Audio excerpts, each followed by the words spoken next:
একদিন বিশ্বনবী বললেন, যদিও আমি নবী, আমার উপর যদি কোনো হক থাকে বলো, আমি দিয়ে দেব। কোন সাহাবী দাঁড়ায় না। এক সাহাবী দাঁড়িয়ে বলল, নবী, যুদ্ধের ময়দানে চাবুক চালানোর সময়, লাঠি চালানোর সময় এক কাফেরকে মারতে যে আপনার লাঠির বাড়ি আমার পিঠের মধ্যে পড়েছে, আপনার পিঠে আমি লাঠির বাড়ি মেরে এটারে শোধবোধ করে দিতে চাই। তিনি বললেন, আসো, তুমি এসে আমার পিঠে লাঠি দিয়ে চাবুক দিয়ে বাড়ি মারো।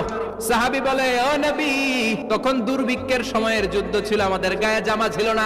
আপনি যদি যথা নিয়মে কেসাসটা আদায় করতে চান, আপনার জামাটা খুলেন, খালি পিঠের মধ্যে বাড়িটা মার। এবার ওমরে ফারুককে ধরে গে, এদিকে আয়, তোরে দেখাইতেছে। বিশ্বনবী বললেন, ওমর থামো, মারতে দাও। বিশ্বনবী উনার জুব্বাটা উপরের দিকে উঠালেন। ওই সাহাবী বিশ্বনবীকে পিছন দিক থেকে জড়িয়ে ধরে ওই মোহরে নবুয়তের মধ্যে চুমু দিয়ে ফেলেছে। সাহাবী বললেন, নবী গো, এই নাটক করার জন্য আপনি আমারে মাফ করে দিয়েন। অনেক দিনের সাধনা, জল্পনা কল্পনা, আপনার মোহরে নবুয়তে আমার ঠোঁটটা আমি লাগাবো।